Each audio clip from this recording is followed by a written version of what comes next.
So JP gave me this light. This thing is great. And so he gave it to me. I have a bad habit of losing things. I mean, it's just me. Like, I've already lost that big long screwdriver. Yeah, you still ain't. I don't know where it went. Like, maybe I'll find it one day, maybe I won't. I don't know. I'm like, where did I put it? I could have possibly put it. Anyway, so have this light. My truck. I go and I've got it. I bought one of those CarPlay deals and I stuck it on the truck, and well, I screwed up, wired it to the. I thought it was wired to the reverse light, and I put it to the lights. So I had to have my parking brake on in order to view the camera, the backup camera. And so then, like, I forgot about it. I'd left the parking lights on. It totally drained the battery down. So then my key fob wouldn't work. And I'm like, well, I can't get it. And so then my door, like, had broken a while back, where the key, if you stick it in the door, it doesn't work.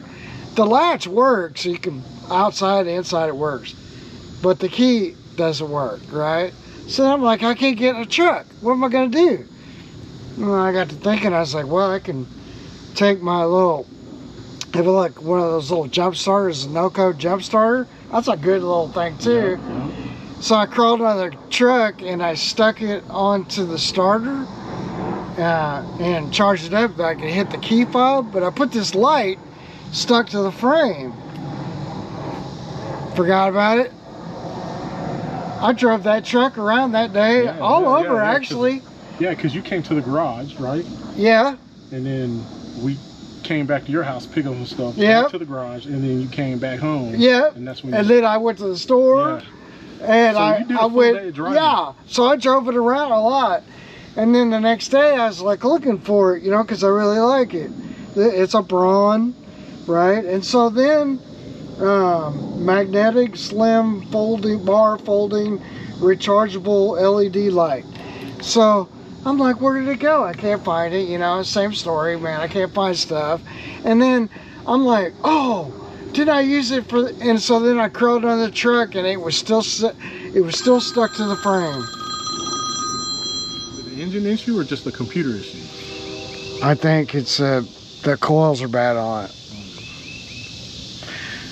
Well, I'm out here. I got JP with me. What's up?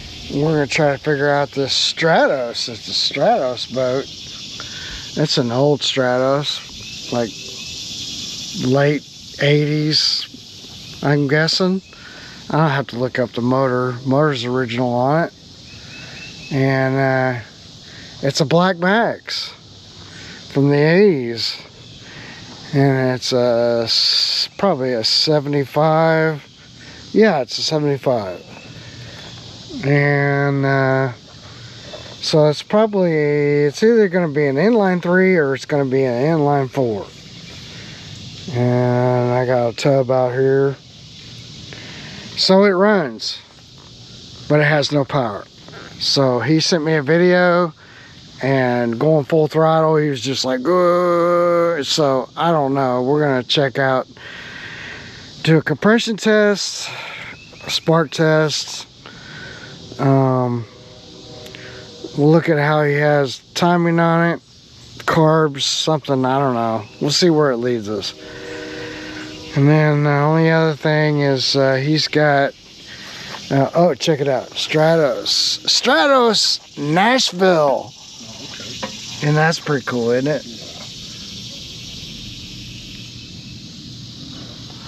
And then he was saying, he was kind of complaining about this button right here. This one is just hard. This is how you put it into like warm-up mode, you know, you'd push in. He said he's really got a jam on it, so I don't know. And then but yeah, there's a look at it. I always get them in that, like, their tag is expired. Yeah. You know what I mean? Yeah. So obviously, I don't know. He said he's got the tag though. I pulled out my big old honking cover, because later on I'll probably cover it just to keep the trees from dropping junk in it. And I might even go ahead and do that right now, I don't know. But I think for this handle, I'm just gonna get out some silicone spray first, shoot up in there and see if I can get, it might have a little debris or something in there. So, but yeah, we're about to get started. Anyway, thanks for all you guys. Okay, so the first thing out of the box, this fuel line looks pretty bad, and you can see that this has a broken thing inside that fuel filter. Like a broken cap, bottom cap. Something. It's like 5/8 going to 3/8 on the engine. And that fuel line is probably fine, but probably not good. You know, and the bulb is in, if you look at it, it's like in the down position. See, because it's just laying there. So really what should happen is maybe this bulb should lay on top of this tank. Yeah. You know, so that it's horizontal, because it really needs to be up in the air, right? Now, it doesn't matter which side the filter has to be on, does it? No, where it's at is right. Well, that's I was thinking, kind of, what if we flip it? well, Mercury's, you can't flip it because it's like it's just a one way on it. I got you. Right, so you can't flip it, but that needs to be, that's probably, maybe, who knows? Well, who knows what else we'll find, but I wanted to make note of this because, you know, and then we need to figure out if his, so on this line right here, that's our vent, which is going to come over here somewhere, right here. So, you know, make sure that this anti-siphon valve is not clogged. Later on I'll maybe spray, I don't know how I'm going to do it, but I'll use something to like spray in there, and I should hear it coming in the tank, and then I know that's all right. Cleared. Yeah, because he said there was times when it would go, and then there was times when it just didn't want to do anything. Yeah. So that's the first thing, and then, you know, we'll just kind of go on. I'm gonna undo this cap, and may have to get a screwdriver to do it, because a lot of times people get these really hard, like it just goes like that, and this is that. The only thing about this is like that is different. Yeah, this is old school, dude. Yeah, I can see.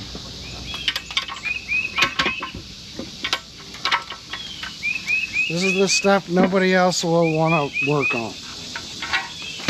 Yeah, and you figured that out because that was not on right. Yeah. And he already took the front air box off. Yeah. I guess because he was trying to figure out like where it is, but that's laying right here. Yeah. There, folks. So later on I'll have to pop that back, and this is indeed a 4-cylinder. And I think it's got water in it. It's got water down there? Look. Come here and look. Well, it may, because it had the front cover was off. That won't hurt nothing. Okay. If it's just water. But you can see there, it's a 4-cylinder 75. So we got the old school. I'll have to get out my old school compression tester so I can get down in there. Visual inspection, it looks pretty good. Looks like BHW2s or BHWs. So you can't really get this plug anymore. I mean, you can, but they're kind of expensive. But what's not expensive? Well, that's true, but compared to like, you know, $3 or $4 a piece to $25 a piece, that's a big jump, you know. And it's like a 4-cylinder and you got $100 or more in spark plugs. That's kind of crazy. Compared to how we grew up, like spark plugs is the absolute cheapest thing you can do. And I'm gonna take these plugs out and see what it tells us.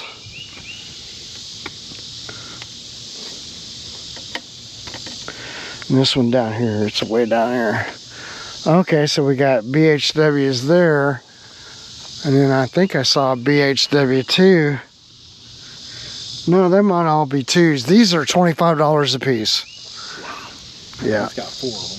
That's yeah. $100 right off the jump. Right off the jump. Chuck's over there adjusting the bird feeder. Because we got a family, different ones that moved in, but we keep it up, we're liable to have the whole county. Dude, we got a bird zoo. What are you talking about? A bird zoo. Yeah. Yeah, we had a couple, a pair of finches, a pair of cardinals. We got cardinals, blue jays, house finches, black-capped chickadees, Carolina chickadees. Tough titmouse. I seen a Baltimore Oriole. Yeah. Captured one the other day. So that's a real thing, man. A Baltimore Oriole. I never knew it. What else? I didn't know Tennessee had those. There's something else. I can't think of all of them, but there's just so many. Yeah. It's kind of crazy. Yeah. It's a bird zoo. A bird zoo. Yeah. Huh.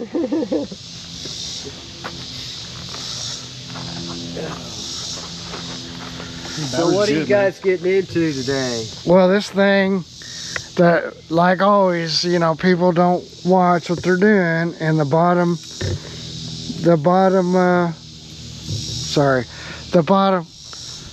spark plug is wallered out, so. Wallered?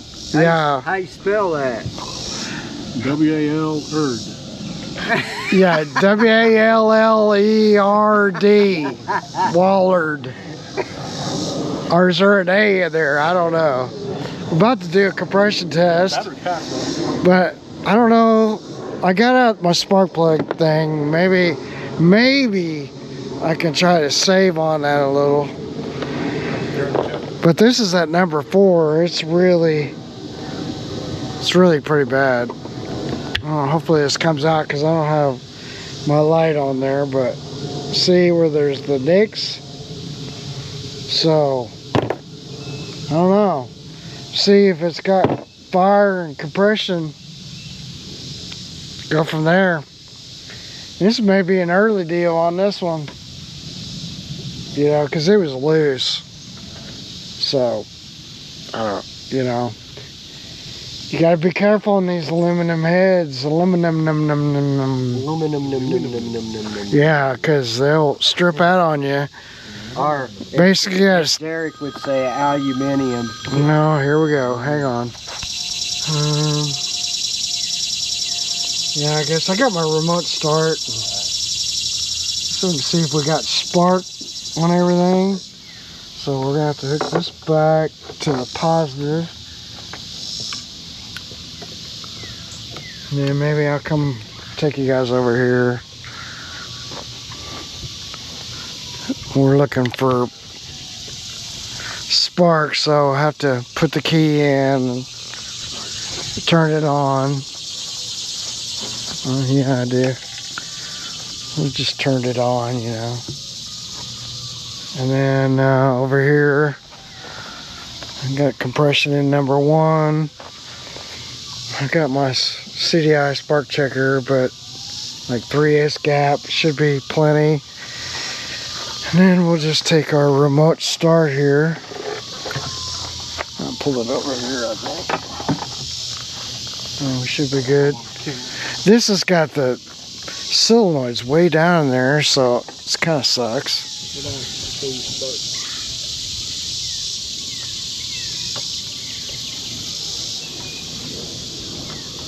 Is the log alive?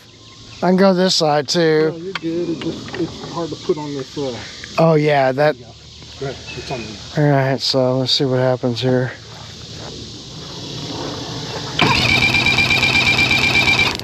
Yeah, it's got a good spark, but the number 1, nothing. So. Run it one more time. Hang on 1 second. Oh, we got it. Oh yeah, I see it. Sometimes they don't make a good connection. So we got spark everywhere. All right. And then on this top cylinder, we got, looks like 140. 30, yeah, about 140. 140 on that one. Okay. Now we can turn the key off because we know we got sparks. And then I can just continue on with this compression test. Like I said, he did say it ran. Just it ran really poorly, and then so now I can really go to getting the beans. Where did I do with it? And there's number 2 solder.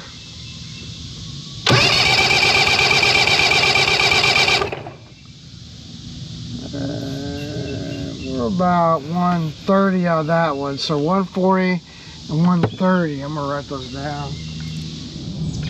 One thing I do is like I'll go backwards to the left, counterclockwise, until I feel it kind of click, and then go clockwise, and you should be like, you know, the groove is in the heart, you know.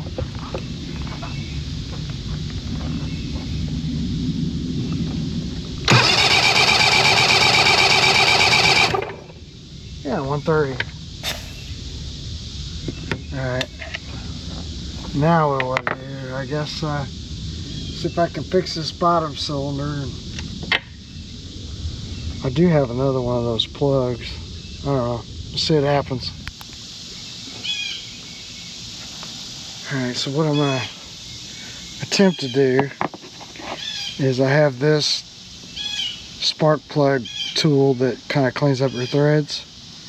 So you notice this one's, but it's only this length, so kind of it is what it is. And if you look, I don't know if you can tell, but you know, it's about what that is. And then these threads, you know, so this is only going to go in, you know, it's about here, so it'll stop. I don't know if we'll clean it up or not, but we'll try.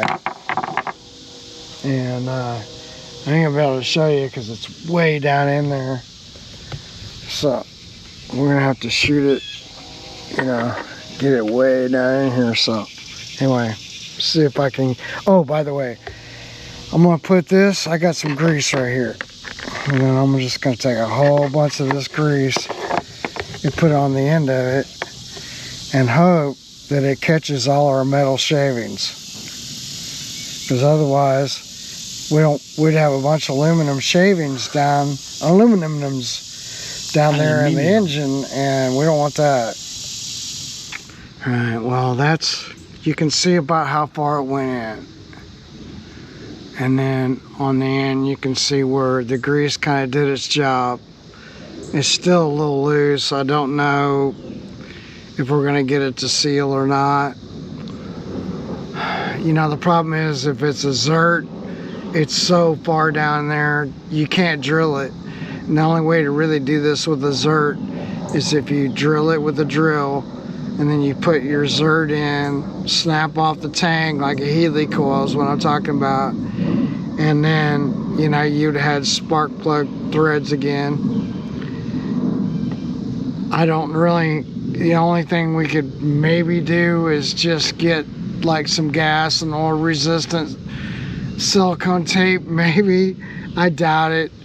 It may be just done for, you know. Otherwise you got to take the whole power head off, tap the block, put the power head back on. It's a lot of work for an engine that's, you know, 50 years old.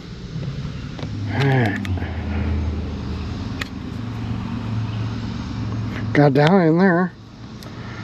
Oh, You got the light on. should have got the light. Is it on? Oh, You got the forward or whatever that. Yeah, there you go. there you go. I was wondering. I was looking. All right, I got it down in there. I think it's gonna work. I think so. We'll see what happens. That is.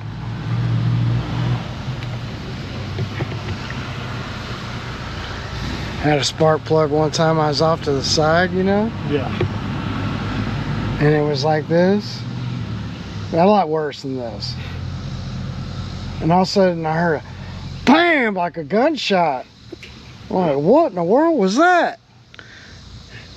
Well, I'm glad it wasn't behind the engine because it shot that spark plug out. I found it. Well, I'm standing right over here. I mean, it wasn't very far, but still, it was loud. All right, let's see what happens.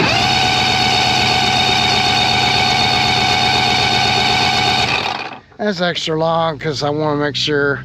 Hey, anyway. Turn the engine off. Huh? Engine keys off. I, turn it back on? No, you can leave it off. Okay. I'm just doing a compression test, so you know what I mean? Like, I don't need spark for compression test. Gotcha. All right, well, let me get this out of here and see what it tells us. Trying to be gentle with it. All right, I got a dead hole, I think. That bottom cylinder, there's no compression. Pulled it out and it was 0, so then I stuck this just to make sure this gauge is right.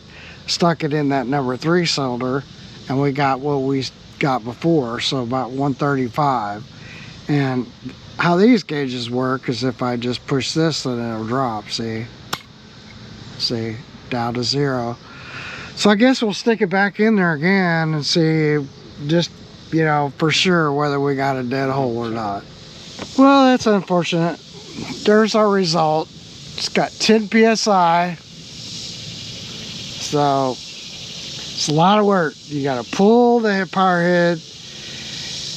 Hopefully all that goes well, but then you're gonna have to do, you know, another base plate gasket, all this stuff, and then you got to retap that hole, and it's pretty much toast. You know, just is what it is. Not gonna, you know, you might find a used power head, but then you still got to pull the power head.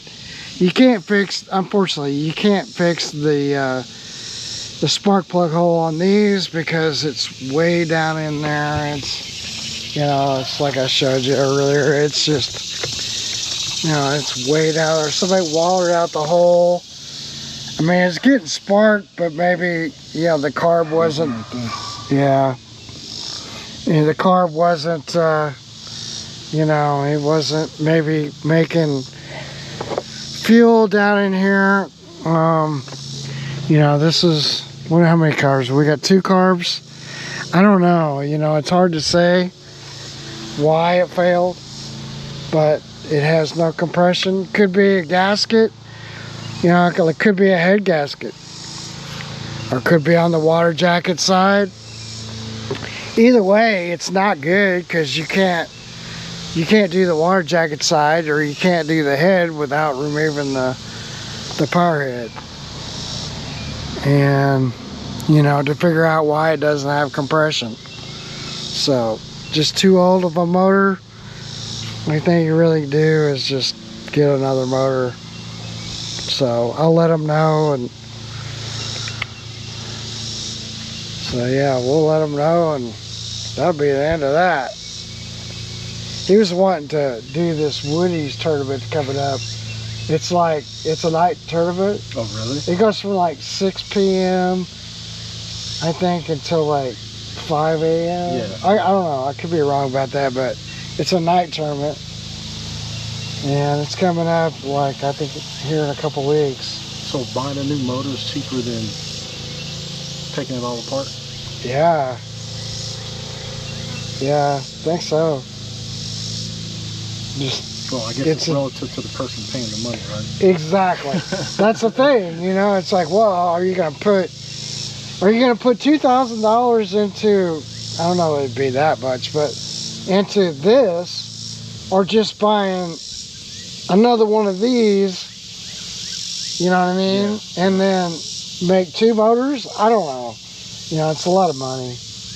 I mean, you might be able to find one of these for $500, but they're getting harder to find because they're, you know, they're old. Yeah, if you gotta buy a whole motor, you might as well get an up-to-date one. Well, or something at least, you know, yeah. 10, 15 years old. Yeah. You know, but yeah, it's toast. So, I guess we'll move on to something else. Thanks for watching all the way through. You're part of our awesome community. Love this video? Hit subscribe for more adventures. The best way to support us is at hawkeyemarine.net. Shop outboard powerheads, lower units, and top quality boat parts. It fuels our content and keeps you on the water. Visit today. We'll see you next time.